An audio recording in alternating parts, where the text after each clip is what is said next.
السلام علیکم۔ میں ڈاکٹر غشان ابن سینا انسٹیٹیوٹ آف لائف سائنسز شکرپورہ سے۔ آپ نے ڈیری فارم کے لیے جگہ کا انتخاب جو ہے وہ کرنا ہے بیسیکلی۔ تو جیسا کہ ہم پیچھے پڑھ رہے تھے کہ پہلے ہم نے جانور کا انتخاب کیا تھا، اب ڈیری فارم کے لیے ہم نے جگہ کا انتخاب کرنا ہے، ٹھیک ہے۔ سب سے پہلے آپ نے کیا کرنا ہے کہ ایک ایسی جگہ سلیکٹ کرنی ہے جو صاف اور خشک زمین ہو۔ ایسی نہ ہو کہ وہاں پہ جو ہے وہ ریتلی زمین ہو یا جو ہے وہ ایسی پہاڑی ٹائپ زمین ہو، ٹھیک ہے۔ صاف زمین ہو، پراپر زمین ہو، کیچڑ وغیرہ وہاں پہ نہ ہو، کیونکہ وہاں پہ پانی نہ کھڑا ہوتا ہو۔ یہ ساری جو ہے آپ نے چیزیں دیکھنی ہیں، کیونکہ اگر کوئی بھی چیز ان میں ہوئی تو کیا ہوگا، جانور کے ہوف کی ہیلتھ خراب ہوگی، ٹھیک ہے۔ وہ اپنی جو ہے وہ پراپر ایز میں نہیں رہے گا اور اس کی پروڈکشن پر جو ہے وہ فرق پڑے گا۔ اس کے علاوہ جو ہے وہاں وہ ایسی جگہ ہو جہاں پر صاف اور میٹھے پانی کی آسانی فراہمی ہو، یعنی کہ ایسی جگہ نہ ہو جہاں سیم زدہ جگہ ہو، پانی جو ہے وہاں پر میٹھا نہ ہو بلکہ نمکین پانی ہو یا کھارا پانی ہو، تو آپ کی جانوروں کی جو ہیلتھ ہے وہ بہت خراب ہو۔ تو آپ نے جو ہے وہ ایسی جگہ سلیکٹ کرنی ہے جہاں پر پانی میٹھا ہو اور روزانہ کافی مقدار میں جانور کو پانی اویلیبل ہو۔ اس کے بعد جو ہے آپ نے چارے کی سہولت دیکھنی ہے کہ فارم ایسی جگہ پر ہو جہاں چارہ آسانی سے دستیاب ہو یا آپ ارد گرد کاشت بھی کر سکتے ہیں، ٹھیک ہے۔ زیادہ تر ایسی جگہ دیکھتے ہیں جہاں ہم ارد گرد چارہ کاشت کر سکیں، ٹھیک ہے۔ تو اس سے کیا ہوتا ہے کہ ہماری جو کاسٹ ہوتی ہے فیڈ کی وہ کم ہو جاتی ہے۔ اس کے علاوہ آمد و رفت کی سہولت، فارم سڑک کے قریب ہونا چاہیے، ایسا نہ ہو کہ بالکل جنگل بیابان میں ہو جہاں پر کسی چیز کی اویلیبلٹی نہ ہو، ٹھیک ہے۔ اگر آپ نے چارہ کہیں سے لانا ہے تو وہ بھی لا سکیں، کوئی ایمرجنسی ہو گیا ہے تو وہ بھی آپ کر سکیں، ٹھیک ہے۔ اور آپ کا دودھ کی جو ہے وہ آگے ٹرانسپورٹ بھی آسانی سے ہو۔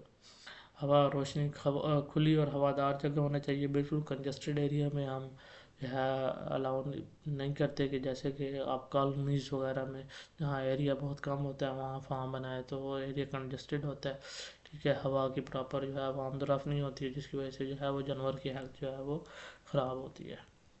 اس کے بعد جانوروں کی جو کمرے کی ضروریات ہیں، ایک تو ٹھیک ہے ہر جانور کے لیے الگ جگہ ہونی چاہیے اس کی، ٹھیک ہے۔ ایک گائے یا بھینس کو جو ہے کم از کم 40 سے 50 مربع فٹ جگہ دستیاب ہونی چاہیے، ٹھیک ہے، اتنی اس کی ضرورت ہوتی ہے۔ فرش مضبوط ہو، ہموار ہو، پھسلنے سے جو ہے وہ پھسلنے والا نہ ہو، ٹھیک ہے، جانور کو تاکہ چوٹ نہ لگے۔ فرش پر جو ہے ہلکی ڈھلوان ہو تاکہ گندگی اور پانی جو ہے وہ آسانی سے نکالا جا سکے، اور آپ نے اس کا جو ہے سیوریج سسٹم پراپر رکھنا۔ چھت اونچی ہونی چاہیے، ہوادار، تاکہ گرمی میں جانوروں کو سکون ملے۔ دیواریں مضبوط مگر ہوا کی آمد و رفت کے لیے کھڑکی یا جالی دار ایسے ہوں اس کے اندر۔ بچھڑے دینے کا جو کمرہ ہے، یہ کمرہ خاص طور پر ان جانوروں کو لیتا ہے جو بچڑا دینے والے ہوتے ہیں، ٹھیک ہے۔ تو اس کی خصوصیات کہتے ہیں پرسکون اور صاف ستھرا ماحول ہو، فرش نرم اور خشک ہو تاکہ جانور کو آرام ملے، ہوا اور روشنی کا مناسب جو ہے انتظام، اور صفائی اور جراثیم کا ادویات کا استعمال لازمی ہو، ٹھیک ہے۔ بچڑوں کا حصہ ہوتا ہے کچھ، ٹھیک ہے، تو ہر بچڑے کے لیے الگ کمرہ ہونا چاہیے تاکہ جو ہے وہ جیسا کہ آپ کو یہ دکھایا گیا کہ چھوٹے چھوٹے جو ہے وہ کمرے بنائے گئے ہیں تاکہ جو ہے اگر کسی ایک کو بیمار لگے تو وہ سب میں بیمار نہ لگے۔ ان کو صاف ستھرا پانی اور دودھ پلانے کے لیے ہر وقت برتن موجود ہو وہاں پہ۔ سردیوں میں گرمائش اور گرمیوں میں ہوا کا انتظام ہونا چاہیے۔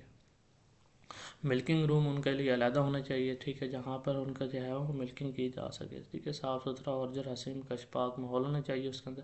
دودھ نکالنے کے جو علامات ہیں ہمارے پاس، آلات ہیں وہ ہمارے پاس، اور برتن ہوتے ہیں، دونوں میں سے جو بھی ہے وہ آپ کے پاس اچھے صاف ستھرے ہوں، ٹھیک ہے، اور جانور کو پرسکون ماحول میں جو ہے وہ رکھا جائے تاکہ دودھ آسانی سے وہاں سے نکالا جا سکے۔ جیسے یہاں پہ آٹومیٹڈ جو ہے وہ ملکرز ہیں ہمارے پاس، ملک مشینز ہیں، جیسے کہ آپ کو تصویر میں بھی نظر آ رہا ہے، ٹھیک ہے۔